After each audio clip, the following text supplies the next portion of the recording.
Hello students, welcome to the next part. अभी तक हमने जाना कि क्वाड्रेटिक इक्वेशन क्या होती है, स्टैंडर्ड फॉर्म क्या होती है क्वाड्रेटिक इक्वेशन की, और नेचर ऑफ रूट्स और रूट्स क्या होते हैं। ठीक है, अभी मैं तुम्हें बताऊंगा कि रूट्स कैसे फाइंड करते हैं क्वाड्रेटिक इक्वेशंस के।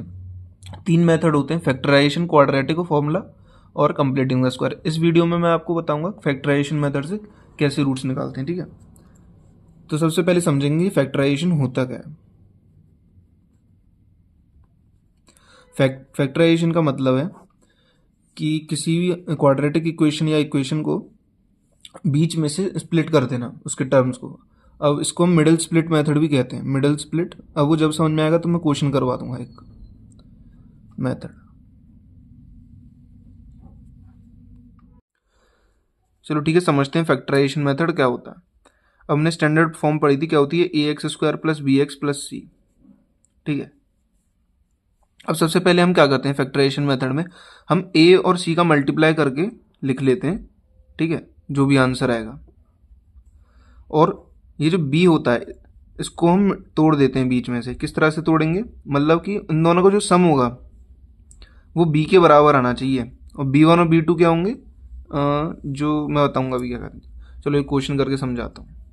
मान लो x square plus 5x plus 6 is equal to 0। ये मेरे पास एक क्वेश्चन है, इसके मुझे रूट्स फाइंड करने हैं। ठीक है, तो कैसे होंगे, तो मैंने बताया ना, ए और सी का मल्टीप्लाई कर दो। ए और सी मतलब 1 इंटू 6, और उनके कर दो फैक्टर। फैक्टर करेंगे तो क्या आएगा, 2 3 ज़ा और 3 1। तो मेरे पास फैक्टर है 2 इंटू 3 इंटू 1। 1 मत लिखो, ऐसे ही रहने दो।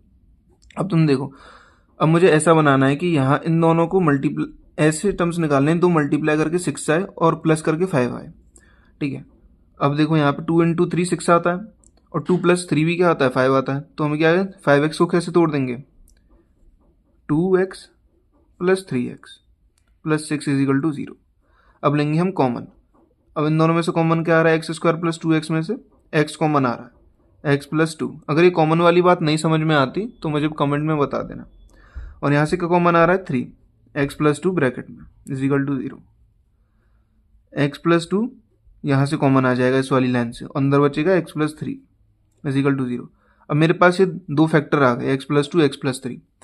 ठीक है, फैक्टराइजेशन मेथड में हम फैक्टर्स निकालते हैं। जैसे दो फैक्टर मैंने निकाल दिए। अब मैं यहाँ पे इन दोनों x की जब वैल्यू निकालूंगा तो कैसे निकालूंगा, एक हो जाएगी x plus 2 is equal to 0 और एक हो जाएगा x plus 3 is equal to 0। अगर ये बात भी कमेंट में बता देना अगर नहीं समझ में आए तो, वैसे तो कुछ है नहीं इसमें। तो x इज इक्वल टू यहाँ से -2 आएगा और x इज इक्वल टू यहाँ से -3 आएगा। तो दो रूट्स मेरे पास क्या आ गए, एक आ गया -2, एक आ गया -3।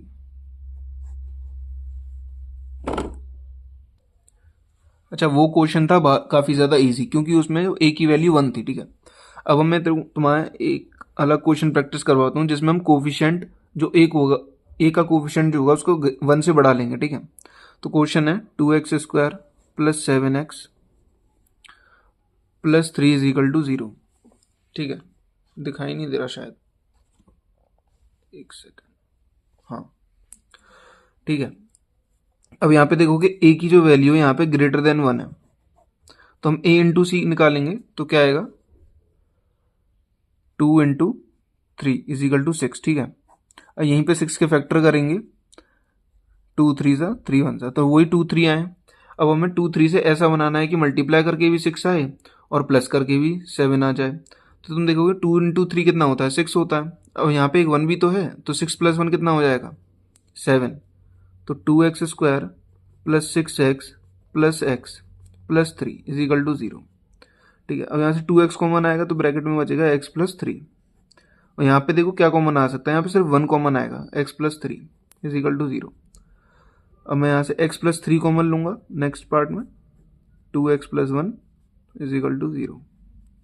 यहाँ से रूट्स क्या निकलेंगे, एक निकलेगा x इज इक्वल टू -3 और एक रूट निकलेगा x इज इक्वल टू -1/2। ठीक है, ये दोनों क्या हो गए, रूट्स हो गए। रूट्स को हम कैसे लिखते हैं, ज़्यादातर अल्फा और बीटा से डिनोट करते हैं। ठीक है, फैक्टराइजेशन मेथड अगर समझ में नहीं आ रहा तो मुझे कमेंट में बता देना, मैं दोबारा वीडियो बना दूंगा इसकी। ठीक है, ओके। अब एक नेगेटिव क्वेश्चन कर लेते हैं, नेगेटिव का, x square minus 5x plus 6 is equal to 0।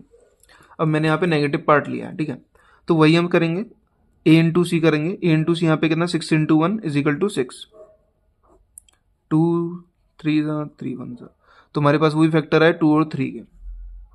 ठीक है, अब देखो कैसा बनाना है कि मल्टीप्लाई करके भी 6 आए और इनको प्लस भी ऐसे करवाना है कि 5x आ जाए।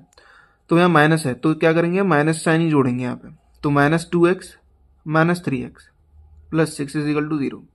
अब यहाँ पे देखो 2 3 या 6 भी आ रहा है और इन दोनों को -2 -3 को दोनों ऐड करेंगे तो -5x ही आएगा। ठीक है, अब सिंपल वही x -2 -3 कॉमन लूंगा, x -2 is equal to 0, x -2 यहाँ से कॉमन लूंगा, x -3 आ जाएगा।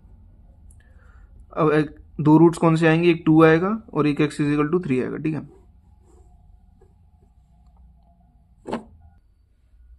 अभी तक जितने भी हमने क्वेश्चंस करें, अगर वो उसमें से एक भी क्वेश्चन नहीं समझ में आता तो मुझे ज़रूर बताना, मैं उसका एक सेपरेट वीडियो बना के डाल दूंगा। ठीक है, तो अब हम एक और क्वेश्चन कर लेते हैं। क्या है कि मैं बता दूं, फैक्टराइजेशन जो ये टॉपिक है ये इजी तो बहुत है, इसमें बस मिडल स्प्लिट करना पड़ता है, बीच में से तोड़ के और कॉमन लेना पड़ता है, बस और कुछ नहीं है।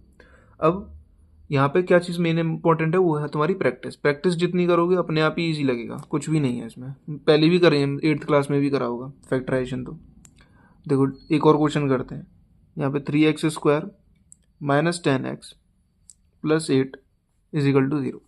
अब वही इस क्वेश्चन में करना है हमें, पहले 3 इंटू 8 करेंगे, a इंटू सी मतलब 3 इंटू 8 कितना होता, 24। इन करेंगे फैक्टराइजेशन 2 6 3 1। अब यहाँ पे देखोगे मेरे पास कितने टर्म है, 2 इंटू 2 इंटू 2 इंटू 3। अब इससे मुझे 10x भी बनाना है और ऐसा बनाना है कि सबको मल्टीप्लाई करके मेरे पास क्या है 24 आए। और 10x कैसे बनेगा, देखो यहाँ पे 3 2 6 होगा और 2 2 4 होगा, 6 और 4 बन गया ना 10, प्लस करोगे 10 आएगा, मल्टीप्लाई करोगे 24 आएगा।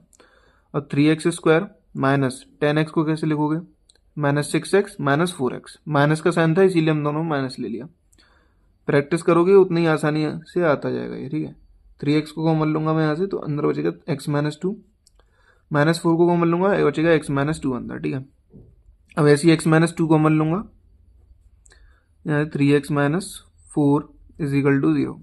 रूट्स क्या आएंगे मेरे पास, एक आएगा x इज इक्वल टू 2 और एक आएगा x is equal to 4/3। Okay, अगर यहाँ तक क्लियर है तो मुझे कमेंट में ज़रूर बता देना। अब एक और बात, ये जो मैं सीरीज़ बना रहा हूँ ये सिर्फ उन बच्चों के लिए जिन्होंने अभी तक कुछ भी नहीं पढ़ा है, वो इस सीरीज़ को देखकर आराम से बहुत अच्छा स्कोर कर सकते हैं।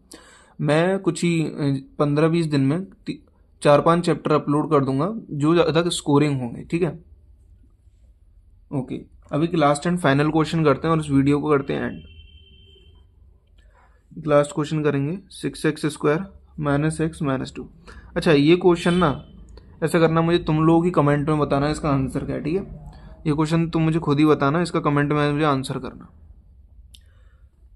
ओके, तो हमने क्या पढ़ा, फैक्टराइजेशन क्या होती है। फैक्टराइजेशन में हम किसी भी इक्वेशन को मिडिल स्प्लिट करते हैं, मिडिल स्प्लिट बीच वाले टर्म को तोड़ देते हैं। वो कैसे तोड़ते हैं, पहले हम a से मल्टीप्लाई करते हैं c का, a से मल्टीप्लाई करते हैं c का, फिर जो आता है उसके फैक्टर लेते हैं, फैक्टर्स में जो हमारे फैक्टर्स निकल के आते हैं उनसे हम ऐसे नंबर्स बनाते हैं कि जिनसे प्लस करने पे तो वो बीच वाला टर्म आए, प्लस या माइनस करने में बीच वाला टर्म आ जाए, और वो मल्टीप्लाई करने से जो हमारा मल्टीप्लाई करने पे आता है वो आ जाए। ठीक है, ओके, तो इस वीडियो को यहीं पे एंड करते हैं।